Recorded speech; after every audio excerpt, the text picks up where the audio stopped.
Tamil Nadu governor ബില്ലുകൾ അനിശ്ചിതമായി തടഞ്ഞുവെച്ച വിഷയത്തിൽ സുപ്രീം കോടതി പുറപ്പെടുവിച്ച വിധി ഫെഡറൽ സംവിധാനത്തെയും നിയമസഭയുടെ ജനാധിപത്യ അവകാശങ്ങളെയും ഉയർത്തിപ്പിടിക്കുന്നതാണെന്ന് കേരള മുഖ്യമന്ത്രി പിണറായി വിജയൻ പറഞ്ഞു. നിയമസഭ പാസാക്കിയ ബില്ലുകളിൽ തീരുമാനമെടുക്കാതെ അനന്തമായി പിടിച്ചുവെക്കുന്ന ഗവർണർമാരുടെ നടപടി ഭരണഘടനാ വിരുദ്ധമാണെന്നായിരുന്നു സുപ്രീം കോടതി വിധി. തമിഴ്നാട് പാസാക്കിയ 10 ബില്ലുകൾ തീരുമാനമെടുക്കാതെ അനന്തമായി പിടിച്ചുവെച്ച ഗവർണർ RN രവിക്കെതിരെ തമിഴ്നാട് സർക്കാർ നൽകിയ ഹർജിയിലായിരുന്നു സുപ്രീം കോടതിയുടെ വിധി പറഞ്ഞത്. സുപ്രീം കോടതി ചീഫ് ജസ്റ്റിസുമാരായ JB പദ്രിവാലയും മനോജ് മിശ്രയും അടങ്ങുന്ന ബെഞ്ചാണ് സുപ്രധാനമായ ഉത്തരവ് പുറപ്പെടുവിച്ചത്. നിയമസഭ പാസാക്കുന്ന ബില്ലുകൾ അനന്തമായി പിടിച്ചുവെക്കാൻ രാജ്യത്തെ ഒരു സംസ്ഥാനത്തെയും ഗവർണർമാർക്ക് അധികാരമില്ലെന്ന് സുപ്രീം കോടതി വ്യക്തമാക്കി. ബില്ലുകൾ പാസാക്കുന്നതുമായി ബന്ധപ്പെട്ട് വിവിധ സംസ്ഥാന സർക്കാരുകളും ഗവർണർമാരും തമ്മിലുള്ള ഒളിഞ്ഞും തെളിഞ്ഞുമുള്ള പോരുകൾ നിലനിൽക്കുന്നതിനിടയിലാണ് സുപ്രീം കോടതിയുടെ സുപ്രധാനമായ ഈ ഉത്തരവ് വന്നിരിക്കുന്നത്. സംഭവത്തിൽ സുപ്രീം കോടതിയുടെ വിധിയെ പൂർണ്ണമായും പിന്താങ്ങുന്നതായി മുഖ്യമന്ത്രി പിണറായി വിജയൻ വ്യക്തമാക്കി.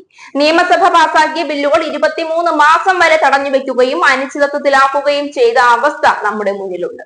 അതിനെതിരെ കേരളം നിയമ പോരാട്ടത്തിലാണ്. കേരളം ഉയർത്തിയ അത്തരം വിഷയങ്ങളുടെ പ്രസക്തിക്കും പ്രാധാന്യത്തിനുമാണ് ഈ വിധി അടിവരയിടുന്നതെന്നും മുഖ്യമന്ത്രി വ്യക്തമാക്കി. ഗവർണർമാർ മന്ത്രിസഭയുടെ ഉപദേശത്തിനനുസരിച്ചാണ് പ്രവർത്തിക്കേണ്ടതെന്ന് നേരത്തെ തന്നെ സുപ്രീം കോടതി പലവട്ടം വ്യക്തമാക്കിയതാണ്.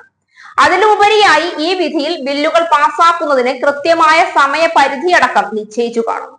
നിയമനിർമ്മാണ സഭയുടെ അധികാരങ്ങൾ ഗവർണർമാർ കൈയടക്കുന്ന പ്രവണതയ്ക്കെതിരായ താക്കീതാണ് ഈ വിധി. ഇത് ജനാധിപത്യത്തിന്റെ വിജയമാണെന്ന് മുഖ്യമന്ത്രി കൂട്ടിച്ചേർത്തു.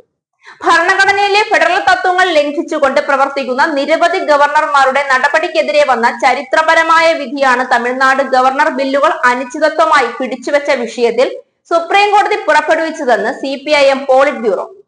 ഗവർണർ തടഞ്ഞുവെച്ച 10 ബില്ലുകൾ നിയമങ്ങളായി മാറിയെന്ന് കോടതി പ്രഖ്യാപിച്ചു. കേരളവും സമാന സാഹചര്യങ്ങളിൽ കൂടി കടന്നു പോവുകയും പിണറായി വിജയൻ അതിനെതിരെ ശക്തമായ നടപടികൾ കൈക്കൊള്ളാൻ കോടതിയെ സമീപിക്കുകയും അനുകൂല വിധി പ്രതീക്ഷിക്കുകയും ചെയ്യുന്ന സാഹചര്യത്തിൽ പ്രതീക്ഷയ്ക്ക് കൂടുതൽ തിളക്കം നൽകുന്നതാണ് ഈ കോടതി വിധി. ഗവർണറുടെ നടപടികൾ നിയമവിരുദ്ധവും ഏകപക്ഷീയവുമാണെന്നാണ് സുപ്രീം കോടതി വിലയിരുത്തിയത്. ബില്ലുകൾ നിയമസഭ പാസാക്കി കഴിഞ്ഞാൽ വിഷയത്തിൽ ഗവർണർ നടപടിയെടുക്കേണ്ട സമയപരിധിയും കോടതി നിശ്ചയിച്ചിട്ടുണ്ട്. പ്രതിപക്ഷം ഭരിക്കുന്ന സംസ്ഥാനങ്ങളിൽ ഭരണഘടനയിലെ ഫെഡറൽ തത്വങ്ങൾ ലംഘിച്ചുകൊണ്ട് പ്രവർത്തിക്കുന്ന നിരവധി ഗവർണർമാരുടെ നടപടികൾക്കെതിരെ വന്ന ചരിത്രപരമായ വിധിയാണിത്.